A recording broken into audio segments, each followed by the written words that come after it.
नमस्कार मैत्रिणींनो, रिंकू क्रिएशनमध्ये तुमचे सर्वांचे स्वागत आहे. तर आज तुम्हाला मी बटाट्याच्या काचऱ्या ही भाजीची रेसिपी दाखवत आहे. चला तर मग मी आता 3 मोठे बटाटे घेतलेले आहे. आता ही भाजी मी टिफिनसाठी करत आहे आणि आपल्या मागे सकाळी टिफिनची फार गर्दी असते, त्यामुळं आपण आता ही चाकूने चिरत बसलो तर आपल्याला 15-20 मिनटं जातात.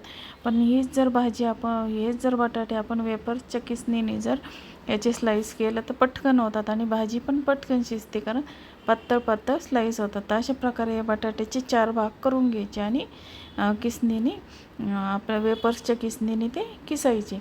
तर बघा अशा प्रकारे आता आपण मी सालीसहित बटाटे किसत असते, कारण सालीमध्ये जीवनसत्व असतात, त्यामुळे मी साल कधीही काढत नाही.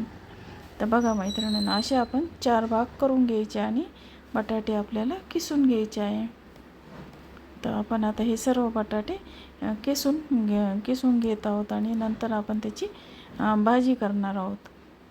आणि सकाळच्या गर्दीमध्ये आणि आता बघा दुसऱ्या पद्धतीने, म्हणजे आता याचे फक्त 4 भाग असे करून घ्यायचे. 4 तुकडे करायचे नाही, फक्त 4 भाग असे बटाट्याचे करायचे. आणि आपल्याला जर पटकन किसायचे असेल तर अशा प्रकारे आपण ते बटाटा हा किसून घ्यायचा. तर बघा मैत्रिणींना, अशा प्रकारे आता हे मी बटाटे किसणीने किसून घेतले आहे. आणि आता यामध्ये मी अर्धी पळी तेल टाकलेले आहे, त्यामध्ये जिरे टाकलेले आहे. या भाजीला फक्त जिऱ्याचाच वापर करायचा, मोहरीचा वापर करायचा नाही. आणि आता यामध्ये मी लाल मिरची पावडर, कांदा लसूण मसाला आणि हळद आणि हिंग टाकलेली आहे. आणि नंतर आपण जे बटाटे चिरून घेतलेले आहे ते बटाटे यामध्ये टाकायचे आहे. आपण ज्याप्रमाणे वेपर्सच्या किसणीने किसून ही भाजी करतो त्याप्रमाणेच आपण जी बटाट्याची किसणी असते, किस करायची, ते बटाट्याच्या किसणीने किस करून भाजी केली तरी तो खूप सुंदर लागतो, बटाट्याच्या किसची भाजी पण. तर बघा मैत्रिणींनो, आता आपण यामध्ये मीठ टाकून घेऊया. आणि मीठ टाकल्यानंतर पुन्हा एकदा आपण व्यवस्थित ते हलवायचं. आता बघा, आपण जर ही बटाट्याची भाजी ही पसरट भांड्यामध्ये जर केली तर भाजी ही फार पटकन होते, वेळ लागत नाही शिजायला.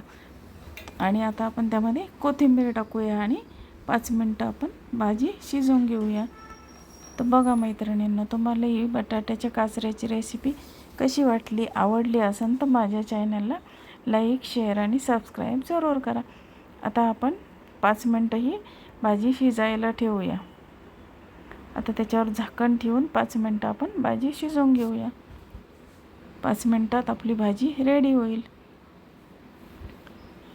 तर बघा मैत्रिणींनो, आता आपली ही भाजी रेडी झालेली आहे.